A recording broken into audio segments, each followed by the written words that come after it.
Portugal continua a distanciar-se das políticas europeias que pretendem defender as abelhas do risco de mortalidade. As evidências científicas não deixam dúvidas de que os inseticidas são tóxicos para as colónias e que estes produtos põem em risco a polinização. Por minuto, esta abelha visita entre 10 a 12 flores. Busca incansável reservas de pólen e néctar. Os voos diários possibilitam a reprodução das plantas e melhoram a produtividade deste pomar de macieiras, situado na região oeste. Aqui está um fruto que, por acaso, acabei de colher, cortei-o e tem as sementes todas cheias. E isto é, garanto mesmo, um fruto polinizado pelas abelhas. Se realmente fosse uma fecundação química, estas sementes que estão aqui estariam xoxas, não seriam sementes cheias. Em outubro, as maçãs Fuji estarão prontas para colher. São produzidas segundo as regras da produção integrada, sistema agrícola que surgiu nos anos 70 com o objetivo de contornar a utilização intensiva de produtos químicos nas culturas. Utilizamos a luta biotécnica, onde temos estas garrafas, há vários modelos de garrafas, este é um deles, que tem aqui realmente um produto dentro que é simplesmente um adubo, para atrair a mosca da fruta, para ao entrar na garrafa já não ir picar os nossos frutos. E assim não utilizamos produtos fitofármacos para realmente combater as moscas. E utilizamos também, além disso, estas ferormonas.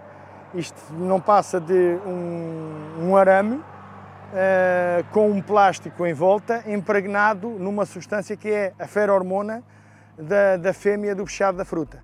Métodos menos agressivos para o ambiente que surgem como alternativas a substâncias tóxicas cujas concentrações são rigorosamente controladas quando falamos de um fruto com denominação de origem protegida, como a maçã de Alcobaça. Ao mesmo tempo, preserva-se a principal arma deste fruticultor, insetos auxiliares como os joaninhas e crisopas, que são predadores naturais de pragas como os afídeos, vulgo pulgões.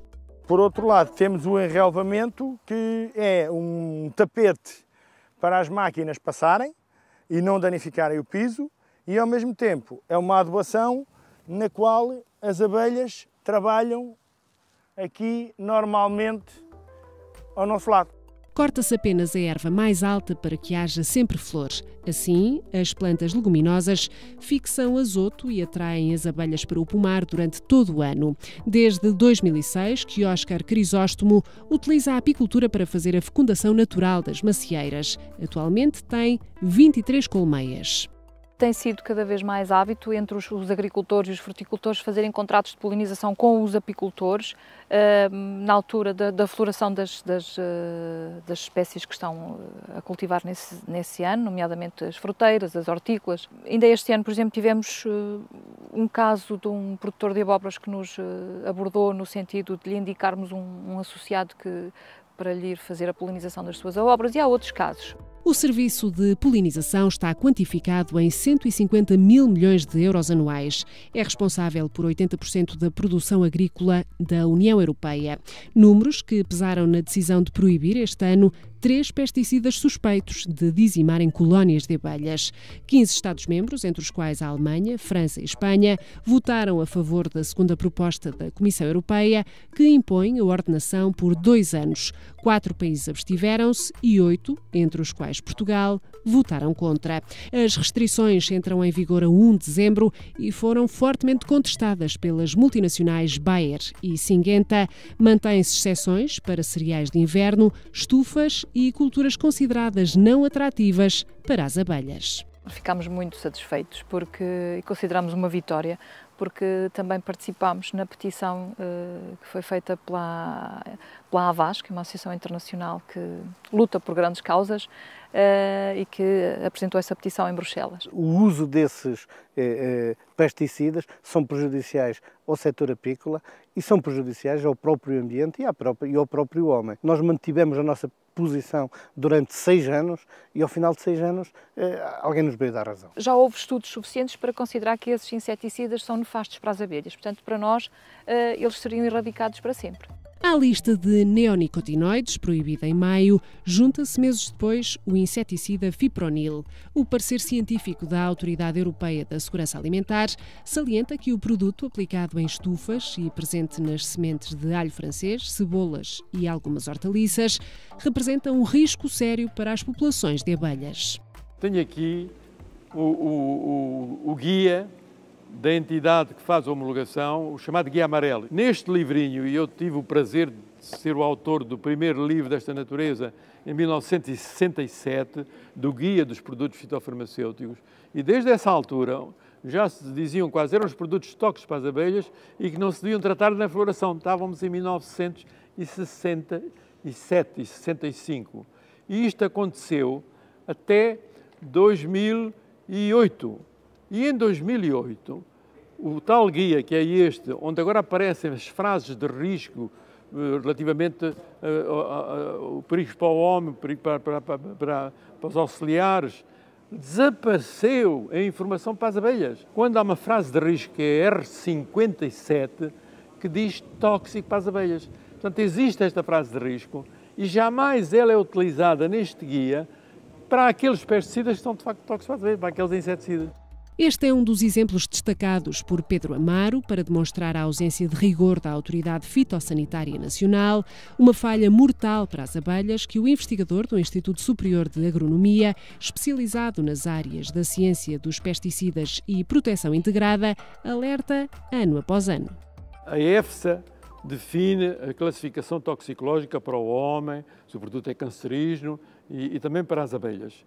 Dos 3 neonicotinoides, o imidacloprid é classificado pela nossa autoridade fitossanitária como extremamente perigoso para abelhas.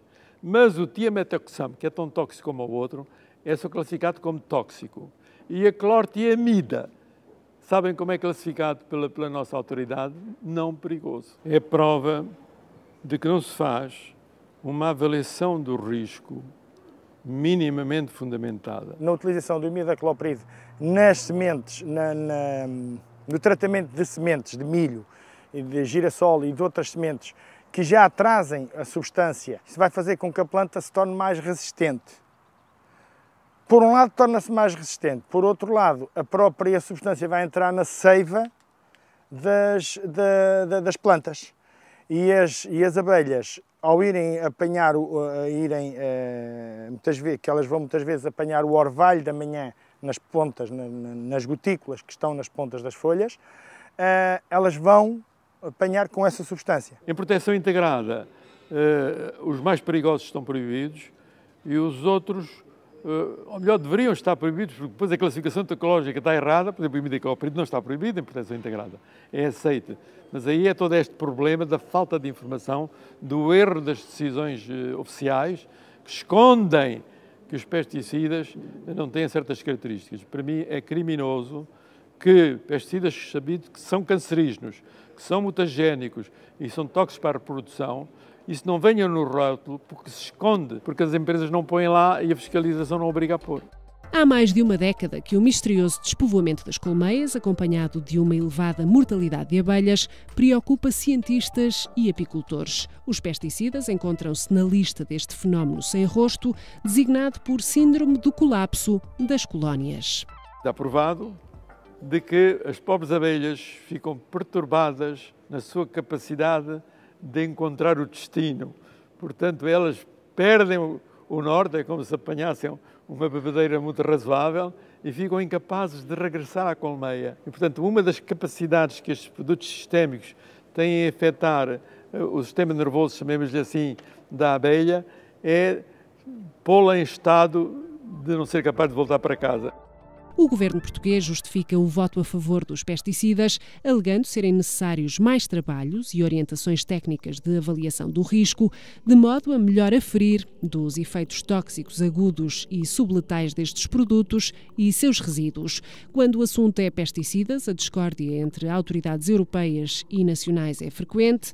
Neste quadro, Pedro Amaro revela-nos a divisão que desde os anos 90 existe entre Portugal e França relativamente à classificação de agrotóxicos com efeitos cancerígenos, mutagénicos ou tóxicos para a reprodução. Note-se que apenas em 2005 o nosso país reconheceu a perigosidade de 48 produtos, enquanto o governo francês já os tinha classificado como tóxicos 4 anos antes. Há 9 anos, a apicultura biológica dava os primeiros passos na região nordeste do país. A iniciativa partiu da Associação de Apicultores do Parque Natural de Montesinho. Pretendia-se testar a eficácia de produtos à base de timol, substância presente nos óleos de tomilho ou orégão, no controlo da varroa, o principal inimigo da abelha. Usou-se esta aldeia porque, apesar de ter, para além de ter condições para o modo de produção biológico, como muitas aldeias aqui na região de Bragança, tinha um conjunto de apicultores que se voluntariaram para fazer parte desse projeto. O que acontece é que este mel, portanto, não tem resíduos de acaricidas químicos. Basicamente, será essa a diferença e a pessoa tem mais cuidado, portanto, há um maior controle em todas as fases da produção. A 400 km de Bragança também existem projetos a pensar no bem-estar das abelhas. Nos próximos anos, o Parque Natural das Serras de Aires e de Candeeiros será abrangido por um plano de ordenamento apícola, um sonho antigo da Associação de Apicultores da região de Leiria para garantir a sustentabilidade do mel DOP Ribatejo Norte. O aumento das abelhas no parque, para além de aproveitar os recursos, portanto os néctares existentes e haver uma maior produção de mel, há também melhorias na polinização. Falamos muito da polinização das plantas cultivadas e as autóctones. Os autóctones precisam muito da polinização, porque senão deixam de existir. Se todos cumprirmos um bocadinho, conseguimos ter, por exemplo, no nosso caso, melhorias das condições de produção, ou seja, da sanidade. E aí haverá mais abelhas. Diferenças que podem tornar a apicultura nacional mais resiliente. Este ano foram sobretudo o mau tempo e a floração tardia que prejudicaram a produção de mel. A mortandade detectada nos apiários em anos anteriores estabilizou. Nós, em Portugal, não tínhamos tido problemas de desaparecimento de abelhas. Nós temos vindo a crescer uma média de 5% ao ano. Portanto, há, na verdade, quebras. Há dificuldade em repor, há uma quebra natural, ou seja, há uma mortandade natural no fim do verão, depois das crestas, e há alguma dificuldade na primavera em repor os efetivos, coisa que não sucedia há 10 anos. Há quem diga que pode ser um fator temporal, pode ser cíclico, há quem diga que era derivado de uma nova epidemia, de uma nova doença. A procura de uma explicação motivou o estudo da presença de Nosema ceranae em Portugal, um agente patogénico associado por cientistas espanhóis ao síndrome de colapso das colónias. A nosemose é uma doença que é provocada por um fungo especializado do género Nosema spp, não é? Atualmente é causada por duas espécies específicas, ou pelo Nosema apis ou pelo Nosema ceranae, que é uma espécie asiática. Esse agente vai se alojar a nível do aparelho digestivo da abelha e vai provocar distúrbios a nível do aparelho digestivo, tornando as abelhas ficando debilitadas a nível do seu sistema imunitário também. O projeto, promovido pela Federação Nacional dos Apicultores de Portugal, em parceria com 3 universidades portuguesas e o Laboratório de Investigação Veterinária, envolveu questionários a mais de 1000 apicultores e a recolha de 600 amostras em apiários registados de norte a sul do país. Já tinham sido feitos vários rastreios, até pela Direção-Geral de Veterinária, em que de facto se constatava que havia a presença da doença no país, não é? Mas não tínhamos ainda nenhum estudo pormenorizado que nos permitisse diagnosticar quais eram os agentes que de facto estavam envolvidos nesta doença. As conclusões deste projeto indiciam que efetivamente neste momento em Portugal apenas foi constatada a presença de um único agente, que será o Nosema ceranae. Nos próximos meses, os resultados estatísticos serão analisados ao pormenor, de forma a comprovar se a patologia está associada às perdas dos efetivos nos apiários portugueses e quando as abelhas são impedidas de se alimentarem naturalmente.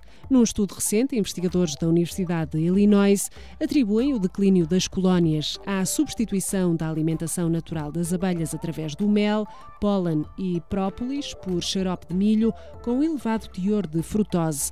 A prática, iniciada nos anos 70, afeta o sistema imunitário dos polinizadores e torna-os mais vulneráveis aos efeitos de pesticidas e doenças. A Alemanha, já há muitos anos atrás, usa na apicultura uma subespécie diferente daquela que é original do seu país. Usa uma subespécie que é da região dos Balcãs, que é mais dócil e mais produtiva. E através de uma seleção muito bem feita e intensiva, com grande técnica e com grande rigor, acabou por erradicar a subespécie autóctone.